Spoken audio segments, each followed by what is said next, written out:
여보, 아랫집에서 또 담배 냄새 올라와. 진짜 하루 이틀도 아니고 너무하는 것 같아. 며칠 전에 엘리베이터에서 마주쳤을 때 알아듣게 이야기했는데.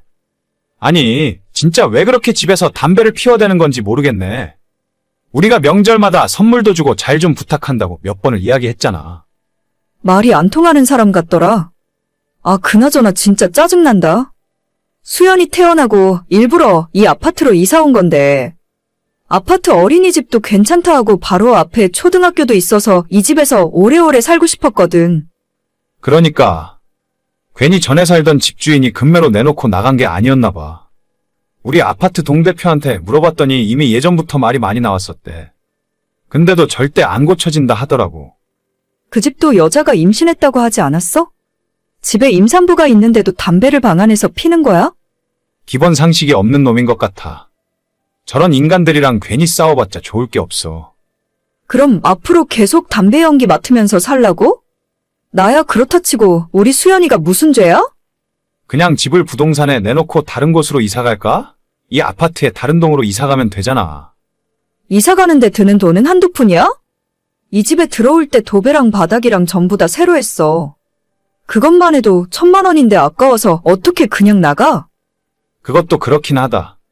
아니, 선물을 해봐도 말을 안 듣고 대화도 안 통하고. 뭘 어떻게 해야 좋을지 모르겠네. 저번에 보니까 그 집 여자도 완전 만삭이던데.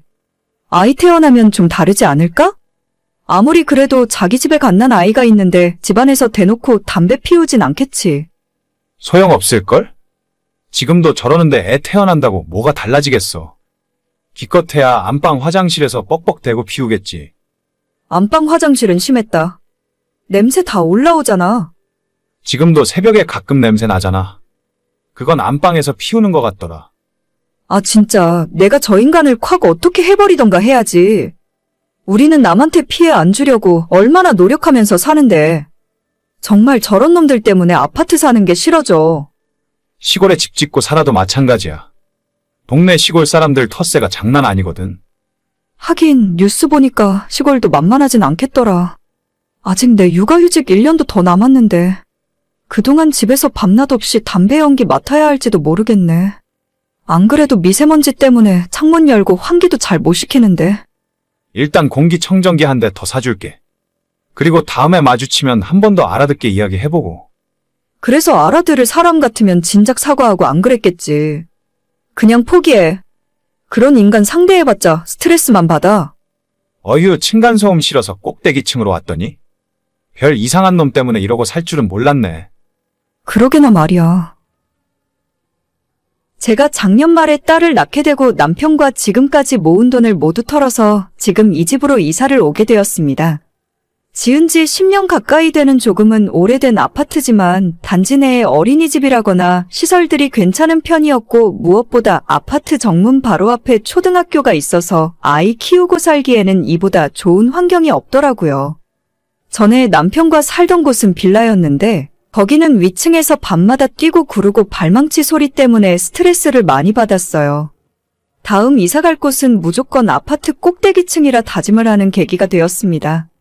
그런데 아시다시피 맨 꼭대기층은 비싸잖아요?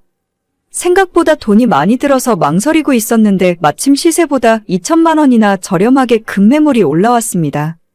뒤도 생각할 거 없이 바로 계약을 했고 내부가 좀 낡아서 들어오기 전에 도배와 바닥 정도는 새로 깔고 들어왔죠. 저희 입장에서 집에 투자를 꽤 많이 하고 들어왔지만 오자마자 바로 첫날부터 아래층 담배 연기가 집에 가득 올라오는 겁니다. 처음에는 어디에서 올라오는 냄새인지 알 수 없었는데 몇 달 동안 저희가 알아낸 것은 바로 아래층 사람은 담배를 피우고 그 밑에 사람은 담배를 피우지 않는다 하더라고요. 보통 담배 피우는 사람들은 아파트 1층까지 내려가서 흡연구역에서 피우기 마련인데 이 사람은 집에서 그냥 피우는 걸 알게 되었습니다. 어떻게 증거를 잡게 되었냐면 남편이 분리수거하러 내려갔다가 아래층 남자를 마주친 적이 있었는데 그 남자도 쓰레기를 들고 있었어요. 쓰레기 봉투 안에 종이컵이나 이런저런 생활 쓰레기가 많이 들어있었고 담배꽁초와 재떨이로 썼던 흔적들이 너무 많이 있었다 하네요.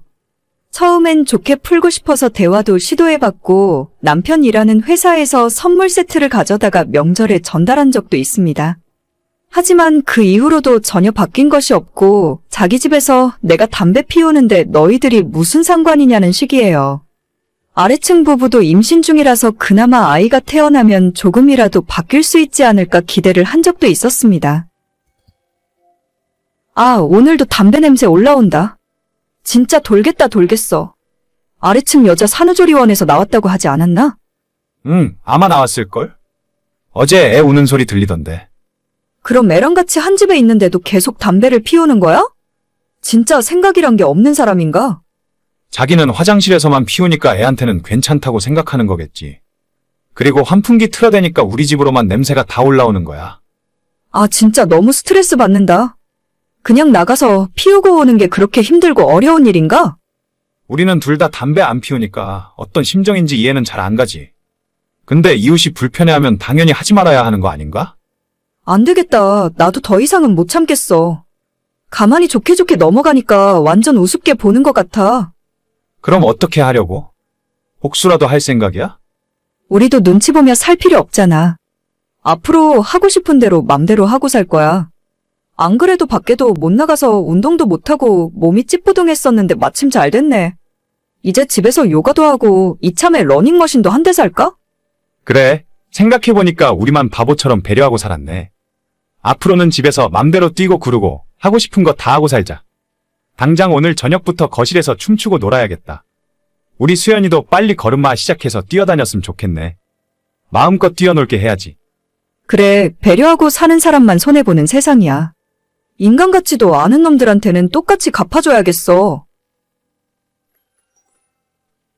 원래 저희 부부는 집에서 항상 두툼한 슬리퍼를 신고 생활하고 아래층 사람들에게 시끄러울까봐 매사에 조심하면서 살았습니다. 전에 살던 집에서 위층 층간소음 때문에 너무 스트레스 받았기 때문에 남한테 그런 고통을 주고 싶지 않았거든요. 그런데 이번 아래층 사람들은 배려를 할 필요도 없는 인간들인 것 같아서 저희도 똑같이 갚아주기로 마음을 먹었어요. 남편도 일부러 발뒤꿈치로 쿵쿵 소리를 내며 걸어다녔고 저는 새벽 6시에 일어나 남편의 아침밥을 준비하면서 항상 마늘을 직접 빻으며 하루를 시작했습니다. 밤 12시가 넘어서 남편이랑 춤을 춘 적도 있고 새벽에 아이 재워두고 안방에서 남편과 공기놀이를 한 적도 있어요. 처음에는 아래층 인간이 시끄러웠는지 평소보다 담배도 더 많이 피워대고 저희 집 바닥을 툭툭 치기도 했었는데 그래봤자 저희가 시끄럽게 하는 소리가 더 크게 들렸겠죠. 특히 갓 태어난 그 집 아이가 매일 새벽에 잠을 깨고 울었던 것 같아요. 결국 일주일 만에 저희 집 현관문에 편지와 함께 과일 바구니를 걸어두더라고요. 앞으로 집에서 절대 담배 안 피우고 살 테니까 이웃끼리 조용히 지냈으면 좋겠다면서요. 그날 이후로 정말로 집에서 담배 냄새 나는 일이 없어졌고 저희도 다시 예전처럼 슬리퍼 신고 조용히 지내고 있습니다. 왜 사람들은 말로 하면 못 알아듣고 똑같이 당해봐야 정신을 차리는지 모르겠어요. 이젠 집에서 마음 놓고 편히 쉴 수 있어서 너무 행복합니다. 오늘의 사연은 여기까지입니다. 구독과 좋아요, 알람 설정은 많은 힘이 됩니다. 다들 행복하시고 좋은 하루 되세요.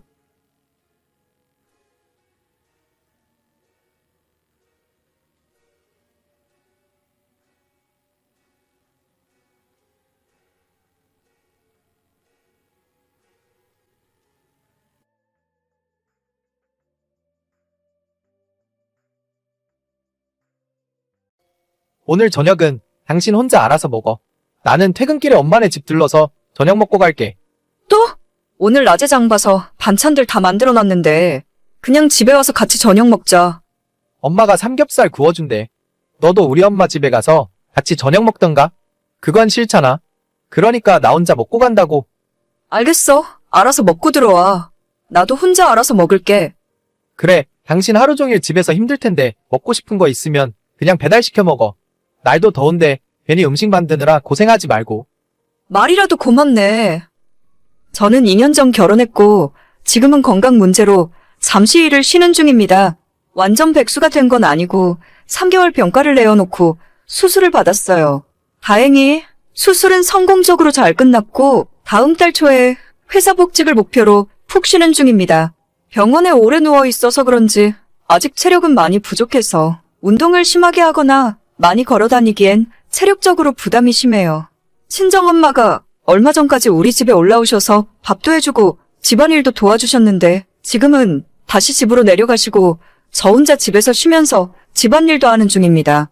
저희 친정부모님들이 차로 2시간 넘게 걸리는 지방에서 사시기 때문에 결혼 전부터 남편은 시댁에서 멀지 않은 곳에 살자고 하더라고요.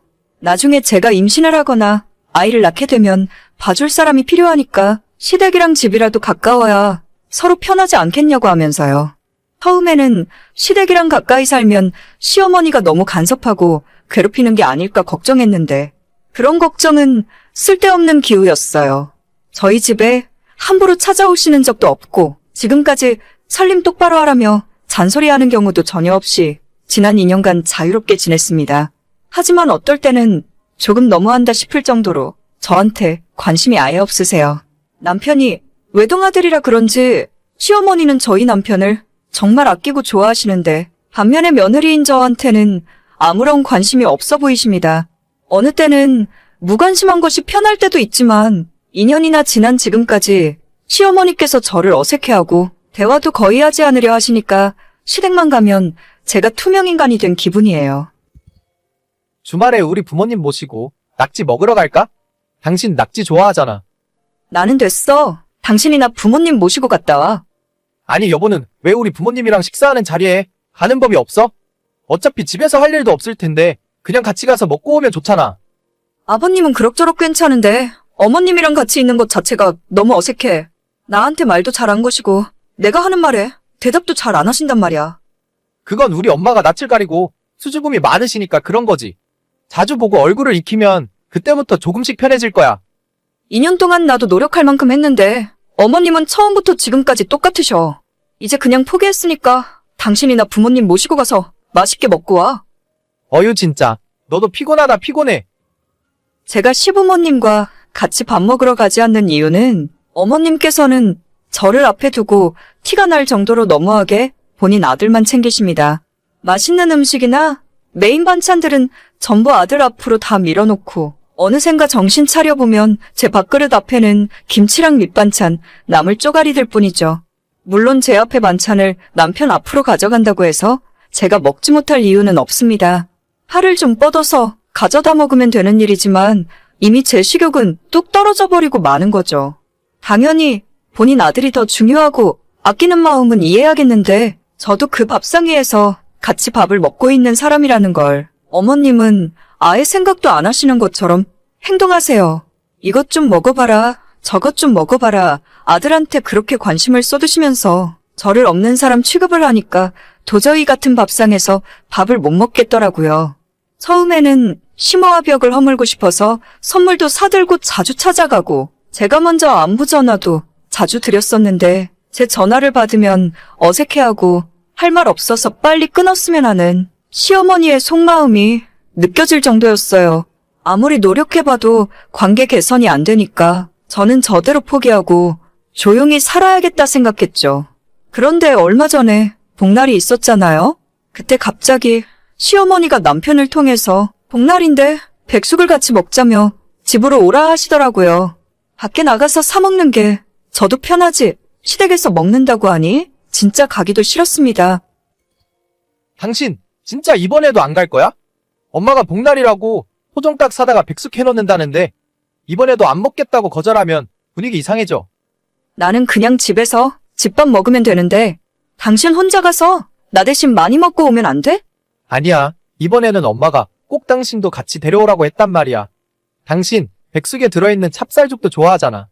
엄마가 다 준비해놨다고 하니까 이따 저녁에 엄마네 집으로 바로 와. 나도 퇴근하고 바로 갈 테니까. 그래 알겠어. 그럼 당신 퇴근 시간 맞춰서 갈게. 진짜 난 괜찮은데. 남편이 6시에 퇴근해서 집에 오는 시간이 대략 40분 정도 걸려요. 제가 남편도 오기 전에 먼저 시댁에 가 있으면 어색해서 못 견딜 것 같고 차라리 7시쯤 가서 남편이 도착한 이후에 시댁에 들어가려고 했죠. 시댁 가는데 빈손으로 갈 수는 없으니 집 앞 과일 가게에서 한 박스에 3만 원 하는 커다란 복숭아도 사들고 찾아가서 현관문을 열고 들어갔습니다. 이미 남편을 포함해서 시부모까지 한참 식사 중이더라고요. 남편과 아버님만 저를 반겼고 시모는 손에 장갑을 낀 채 밥상 위에서 커다란 닭을 손으로 직접 해체하고 계셨습니다. 주방 선반 위에 복숭아 박스를 올려두고 제자리로 와서 앉았는데 이미 커다란 토종닭은 거의 다 해체가 된 상황이고 다리 2개와 날개 2짝은 남편과 시아버지 밥그릇 위에 하나씩 올라가 있더라고요. 어차피 이 정도 상황은 예상했었고 크게 놀라거나 서운하지도 않았습니다. 백숙 먹을 때 뻑뻑한 살도 나쁘지 않아서 닭가슴살이나 조금 발라서 먹고 나중에 닭죽이나 한 그릇 먹고 집에 가야겠다 생각했었죠. 그런데 시모가 닭가슴살마저 닭죽 끓일 때 찢어서 넣어야 맛있다면서 전부 발라내서 주방으로 가져가 버리더라고요. 아니 이럴 거면 그냥 날 부르지 말고 자기들끼리 먹던가? 닭다리와 날개랑 가슴살까지 다 가져가 버리면 저는 모가지나 뜯으란 건가 싶었어요. 옆에서 커다란 닭다리를 통째로 들고 뜯던 남편이 저한테 왜 안 먹냐고 하는데 뭐가 있어야 먹던지 말던지 할 것 아닙니까? 닭에는 살도 하나도 없어서 그냥 젓가락 내려놓고 있었더니 잠시 후에 시모가 닭죽이라면서 가지고 나와서 한 그릇씩 나눠주더라고요. 제 손바닥만한 닭가슴살이 2쪽이나 있었는데 제 앞에 놓인 죽그릇은 멀건 찹쌀죽뿐이었고 나머지 3사람은 고기 반 죽 반 왕건이 건져 먹느라 다들 정신없이 먹고 있었습니다. 내가 이 집에서 이 정도 취급이구나 싶어 밥이고 뭐고 그냥 그 자리에서 일어나서 제가 사온 복숭아 박스를 들고 그대로 시댁에서 나와버렸죠. 집에 오는데 남편에게서 뒤늦게 연락이 오더라고요. 왜 먹다 말고 일어나? 무슨 일이야? 입이 안 맞아서 그래? 야, 말은 똑바로 해. 먹다만 게 아니라 아예 나는 먹지도 않았어. 내가 이럴 줄 알았다. 처음부터 안 간다고 했지? 그게 무슨 소리야? 엄마가 이 더운 날에 땀 뻘뻘 흘리면서 준비한 건데. 나는 먹은 게 하나도 없어. 내 앞에 고기 한 점 없는 거 못 봤니? 다리도 너가 다 먹고 날개도 너가 먹고 죽도 나는 먹을 건 흰쌀죽이고 이게 엿먹이려고 부르신 거지. 며느리 닭죽 끓여주시려고 부른 거야? 무슨 말을 그렇게 심하게 해? 음식을 하다 보면 그럴 수도 있는 거지. 아, 됐어. 더 이야기하고 싶지도 않으니까. 앞으로는 나보고 당신네 집에 가서 밥 먹자는 소리 하지도 마.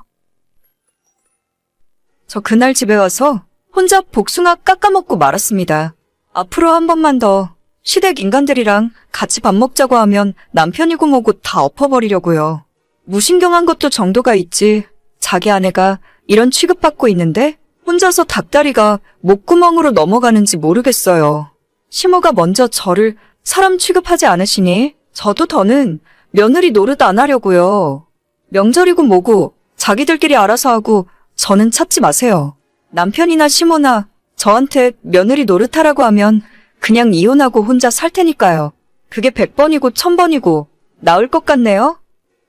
오늘의 사연은 여기까지입니다. 구독과 좋아요, 알림 설정은 많은 힘이 됩니다. 다들 행복하시고 좋은 하루 되세요.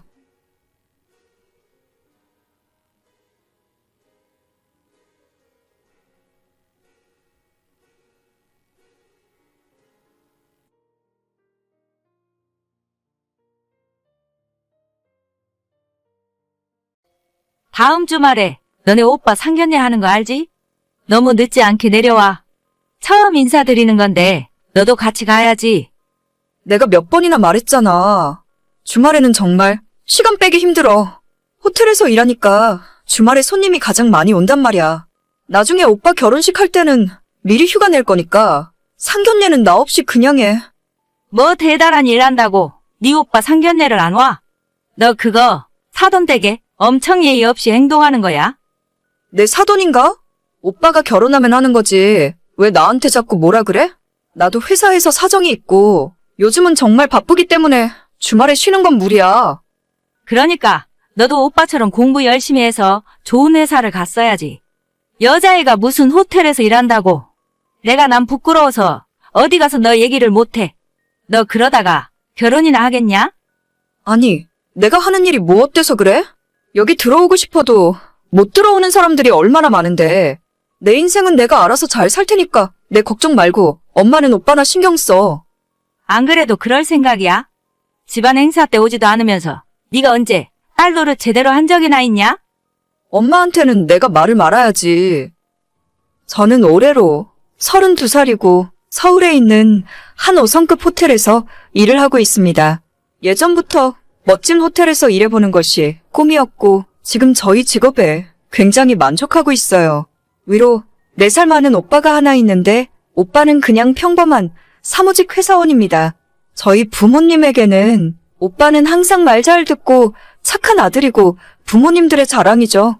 반면에 저는 완전 골칫덩이에 부모님의 말을 안 듣고 속 썩이는 아픈 손가락입니다. 처음에 호텔에서 일을 하겠다고 말씀드렸을 때도 여자가 무슨 호텔에서 일을 하냐고 혼잣길 막히고 싶냐며 화를 내시더라고요. 저희 부모님이 무슨 생각을 하고 있는지는 모르겠는데 이상한 거 전혀 아니고 전문적인 서비스 일을 하는 거라고 아무리 설명드려도 끝까지 화만 내셨어요. 그래서 그때부터 그냥 부모님이 뭐라고 하던 말던 무시하고 제 뜻대로 하며 살았습니다. 가끔 집에 내려가면 제 얼굴 볼 때마다 한숨 쉬시고 화를 내시니까 저도 집에 가는 것 자체가 스트레스를 받더라고요. 어차피 부모님에겐 잘난 오빠가 있으니 저는 저대로 제 인생이나 잘 살기 위해 노력했어요. 아무튼 제가 참석하지 않은 상황에서 오빠의 상견례가 끝났고 저는 나중에 축의금이나 넉넉하게 넣어줘야겠다 생각하고 있었습니다. 너는 아무리 일이 바빠도 그렇지. 나 상견례 할 때도 안 오고. 진짜 너무하네. 요즘 회사가 너무 바빠서 그랬어. 주말에 하루 쉬려면 눈치가 엄청 보이거든. 나도 오빠처럼 평일에 일하고 주말에 쉬는 직업이었으면 내려갔겠지. 그래, 바쁘다는데 어쩔 수 없지. 하나뿐인 오빠가 결혼하는데 결혼 선물은 제대로 준비하고 있어? 결혼 선물은 무슨. 나한테 지금까지 야금야금 빌려간 돈만 해도 100만 원은 그냥 넘을걸? 그거 안 갚아도 되니까 축의금으로 퉁치는 게 어때? 너는 무슨 말을 또 그렇게 하냐? 오빠가 급하다 보면 5만 원, 10만 원씩 빌릴 수도 있는 거지. 아무튼 오늘 이런 얘기 하려고 연락한 건 아니고 너 작년 초에 하남에 아파트 하나 사놨다고 했지? 그거 나중에 나 결혼하면 들어가서 살려고. 다행히 전세 끼고 좀 싸게 샀어. 그거 전세 언제 끝나? 너 결혼하기 전까지는 내가 들어가서 좀 살면 안 될까? 요즘 신혼집 구하기 너무 힘들어서 그래. 전세 내년 3월에 끝나는데 근데 나도 내년에는 남자친구랑 결혼할 예정이야. 오빠가 그 집에 들어가서 살더라도 어차피 몇 달 못 살아. 그냥 형편에 맞게 신혼집 구하는 게 나을걸. 너 내년에 결혼해? 왜 벌써 하려고 그래? 엄마 아빠한테 허락은 받았어? 아니, 내가 결혼하는데 허락을 왜 받아? 남자친구랑 대충 이야기는 다 끝냈어. 앞으로 한 2년만 더 있다가 결혼해라. 내가 그 집에서 딱 2년만 살다가 나갈게. 무슨 소리야, 오빠. 내 나이 벌써 32이야. 다른 이유도 아니고 오빠한테 집 빌려주려고 내가 2년이나 더 결혼을 미뤄야 돼. 이상한 소리 좀 하지 말고 능력껏 집 구해. 아, 진짜 안 되는데? 벌써 이야기 다 해놨는데 큰일이네. 나는 모르겠다. 오빠가 알아서 해. 저한테 사전에 한마디 상의도 없이 왜 내 집에서 신혼살림을 차리려는지 모르겠어요. 작년까지 직장 생활하면서 월급의 70%는 항상 돈을 모으면서 살았습니다. 저희 집안 경제 상황도 애매하고 애초에 부모님에게 뭘 바래본 적 없었기 때문에 믿을 건 돈뿐이라는 생각으로 더 악착같이 돈을 모았던 것 같아요. 재테크 공부도 하면서 주식에도 돈을 넣어놓고 펀드에도 투자를 하고 있었지만 작년 초에 모두 정리하고 하남에 급매로 나온 아파트를 한 채 구입하게 되었어요. 4억 5천짜리 집이었는데 전세 2억 8천 끼고 제 돈 1억 7천 넣고 구입했습니다. 그 뒤로 가격은 더 올라서 지금 시세로는 6억 정도 하는 집이에요. 어차피 저는 현재 회사 근처에 자취방에서 살고 있기 때문에 당장은 들어가서 살 생각 없고 사귀고 있는 남자친구와 내년 가을에 결혼할 생각이라서 그때 신혼생활을 그 집에서 시작할 예정입니다. 저희 오빠는 그동안 집 구할 돈도 안 모아놓고 대체 무슨 자신감으로 결혼을 한다는 건지 이해할 수가 없더라고요. 말도 안 되는 소리를 단칼에 거절했더니 며칠 후에 엄마에게서 연락이 왔습니다. 네 오빠한테 집을 안 빌려준다고 했다면서? 아니 그게 뭐라고 안 빌려주니? 전세 줬다 생각하고 2년만 살라고 그래. 오빠한테 못 들었어? 나 내년 가을쯤 결혼 생각하고 있다고. 나 결혼하면 내가 그 집에 들어가서 살아야 하는데 어떻게 집을 빌려줘? 결혼은 무슨? 너 때문에 네 오빠 파혼당하면 책임질 거야? 잔말 말고 2년 정도는 그 집에서 니네 오빠 살라고 해. 아니, 내가 오빠가 파혼하든 말든 책임을 왜 나한테 물어? 엄마가 나 집 사는데 돈 보태줘 봤어? 맨날 돈 없다고 용돈 달라고 할 때만 우리 딸이라고 하지. 이럴 때 보면 친엄마가 맞는지 모르겠다니까. 너 그게 엄마한테 무슨 말버릇이야? 그럼 너네 오빠 신혼집도 못 구하게 생겼는데 그걸 보고만 있어. 그러길래 돈도 없이 무슨 생각으로 결혼한다고 하는 거야? 파혼을 당하던지 말던지 나는 모르는 일이니까 앞으로 집 달란 이야기 할 거면 연락도 하지 마. 엄마나 오빠나 내가 보기에는 다 똑같은 인간이야. 키워줬더니 은혜도 모르고. 너 진짜 오빠한테 아파트 안 빌려주면 앞으로 집에 내려올 생각도 하지 마. 안 가. 안 간다고. 그놈의 집구석 내가 먼저 안 갈 거야. 그렇게 엄마랑 싸우고 앞으로 당분간은 집에 내려갈 일 없을 것 같아요. 저는 지금도 제가 뭘 잘못했는지 전혀 모르겠습니다. 고등학교 졸업한 뒤로는 집에서 아무런 도움 받은 것도 없고 대학교도 장학금 받고 모자란 건 학자금 대출 받아서 졸업했고 그때부터 혼자 아르바이트해서 모든 생활비를 직접 벌어서 썼어요. 서울에 있는 호텔로 취업했을 때도 엄마한테 단칸방 월세 보증금하게 300만 원만 빌려달라고 말씀드렸다가 호텔은 무슨 호텔이냐고 그냥 집에서 공장이나 다니라는 소리만 들었던 것이 전부였죠. 결국 가진 돈 60만 원 들고 서울에 올라와서 1년 넘게 창문 없는 고시원에서 살았고 돈 없으면 얼마나 비참하고 힘들게 살아야 하는지 누구보다 뼈저리게 잘 알고 있습니다. 그렇게 아무것도 해준 것도 없는 엄마지만 종종 돈 필요할 때마다 용돈 좀 보내달라고 연락을 하셨고 그래도 부모라고 저도 없는 살림에 10만 원씩 보내드린 적이 수도 없이 많습니다. 오빠라는 인간도 그렇고 엄마 또한 자기들 돈 필요할 때 연락하는 사람들일 뿐이고 제 인생에 도움되는 건 하나도 없는 것 같아요. 저는 예정대로 남자친구와 내년에 결혼할 생각이고 그 과정에서 부모님 허락은 받지 않을 겁니다. 만약 집을 빌려주지 않은 것 때문에 제 결혼식에 오지 않겠다고 하면 저도 앞으로 다른 가족은 없다 생각하고 살 거예요. 사실 요즘 들어서는 저희 가족들이 없는 게 더 나을 수도 있겠다는 생각이 자꾸 드네요. 원래는 오빠 결혼식 할 때 가전제품을 하나 사주거나 축의금을 100만 원 정도 해줄 생각이었는데 그럴 생각이 싹 사라져버렸어요.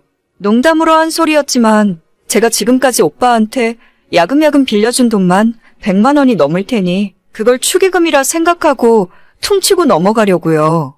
그래도 식구라고 잘해주려고 했지만 더는 화딱지가 나서 못하겠습니다. 오늘의 사연은 여기까지입니다. 구독과 좋아요, 알림 설정은 많은 힘이 됩니다. 다들 행복하시고 좋은 하루 되세요.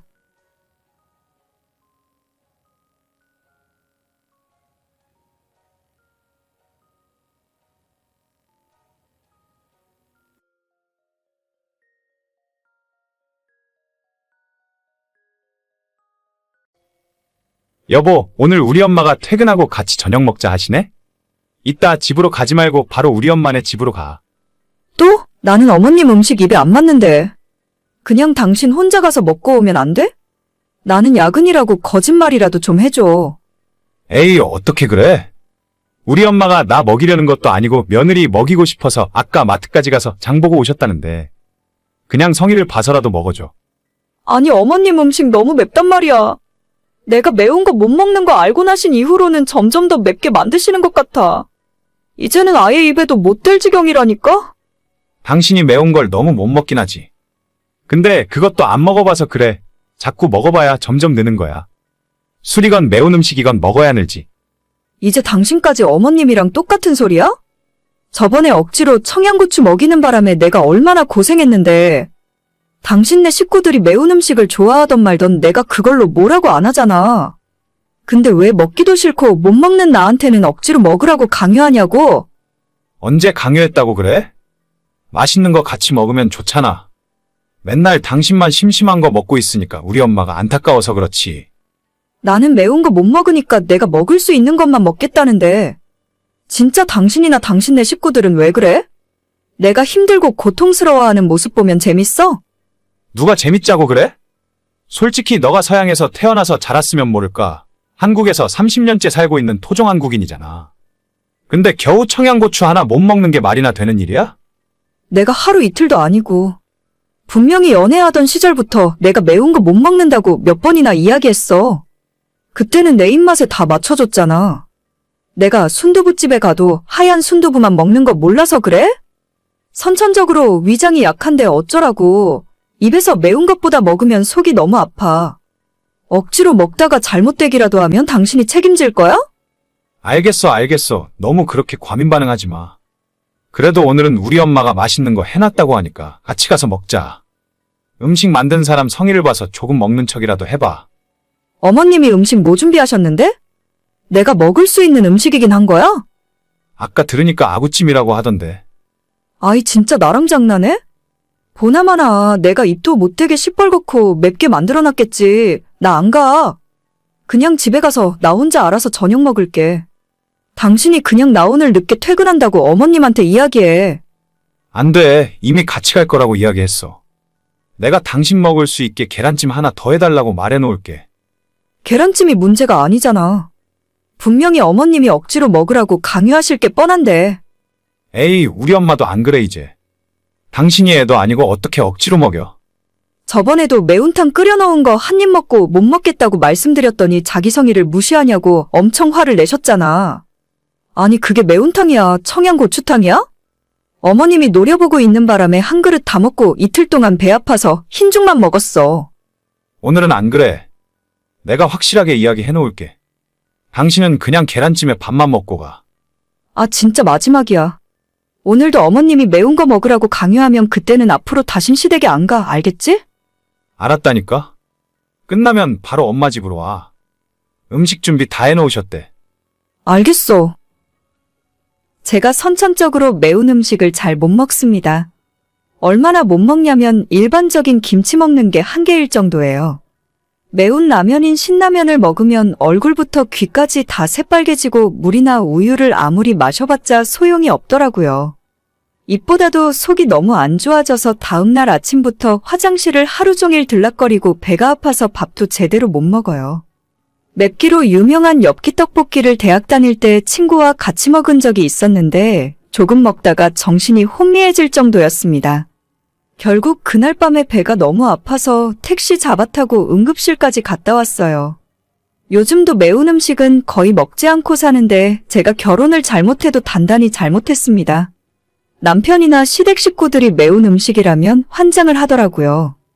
평소에 국을 하나 끓여도 청양고추가 둥둥 떠다니고 밥상에는 항상 된장을 찍어 먹을 수 있게 청양고추가 올라와 있어요. 제육볶음이나 모든 음식마다 매워서 입도 못 대게 만들어버리는데 아니나 다를까 전날 역시도 아구찜에 청양고춧가루를 팍팍 넣어서 시뻘건 용암 같은 색깔이더라고요.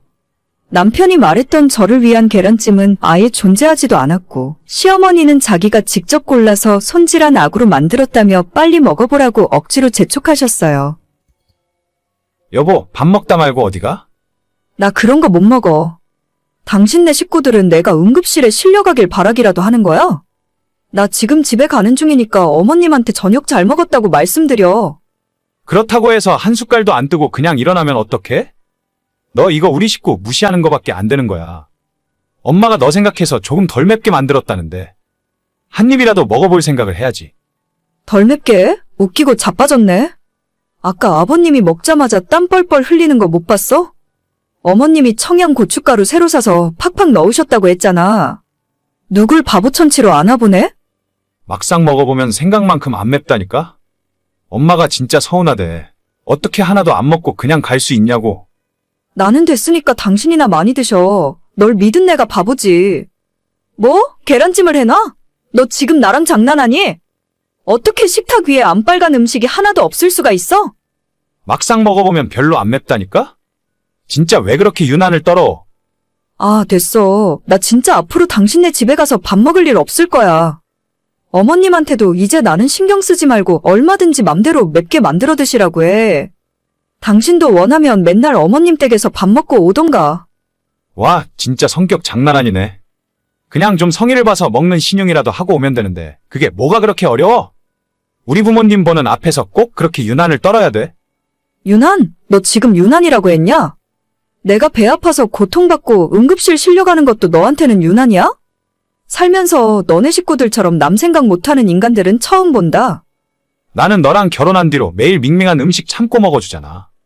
그런데 너는 왜 한 번도 나한테 맞춰줄 생각을 안 해? 내가 너한테 억지로 싱겁게 먹자고 강요했니? 먹고 싶으면 너가 맘대로 만들어서 먹어. 대신 너 혼자 먹으면 될 거 아냐? 진짜 너무 화가 난다. 그냥 너는 너대로 살아. 나는 나대로 살게. 그게 뭔 소리야? 내 이야기는 서로 조금만 이해하고 양보하자는 건데. 너는 왜 그렇게 화만 내는 건지 모르겠어. 이해하고 양보? 그게 나만 일방적으로 이해하고 나만 양보하라는 거잖아. 됐어. 이제 진짜 인내심의 한계가 온다. 살다 입맛 달라서 이혼한다는 소리는 처음 들어보는데 그게 내가 될 줄은 몰랐네. 이혼? 진심이야? 아구찜 좀 먹으라 했다고 이혼하자고? 거봐, 너는 항상 나를 이해할 생각이 없어. 그냥 이혼하고 각자 갈 길 가자. 나만 없으면 먹고 싶은 거 마음껏 먹고 살 거 아냐. 아니, 여보, 잠깐 좀 기다려봐. 세상에 먹는 걸로 이혼하는 부부가 어디 있어? 여보, 여보고 뭐고 그날 짐 싸서 친정으로 들어왔습니다. 입맛 때문에 이혼하는 사람은 저 말고 본 적이 없어요. 저도 제가 매운 음식 못 먹어서 남편한테 항상 미안한 마음 갖고 있었어요. 저 나름대로 남편 입맛에 맞게 따로 반찬을 만들어준 적도 있는데 매워서 간도 제대로 못 보는데 그게 무슨 맛이 있겠습니까? 본인도 성에 안 차니 자꾸만 어머님 댁 가서 밥 먹자고 하는 건데 그것까지는 당연히 이해할 수 있죠. 그런데 왜 자꾸 저를 데리고 가서 먹지도 못하는 음식으로 고문하는 건지 모르겠어요. 서로가 서로를 절대 이해 못할 것 같아서 이쯤 살고 그만하려고요. 진짜 주변에 창피해서 이혼 사유조차 제대로 말을 못하겠습니다. 억지로 매운 음식 먹이려 해서 이혼한다고 하면 누가 제 말을 이해해 주겠습니까? 남편은 이혼 못하겠다고 발악을 하고 있는데 그러거나 말거나 이젠 같이 살 생각이 하나도 없어졌어요. 배려심 하나도 없는 인간과 더 이상 결혼 생활을 하고 싶지 않거든요. 오늘의 사연은 여기까지입니다. 구독과 좋아요, 알람 설정은 많은 힘이 됩니다. 다들 행복하시고 좋은 하루 되세요.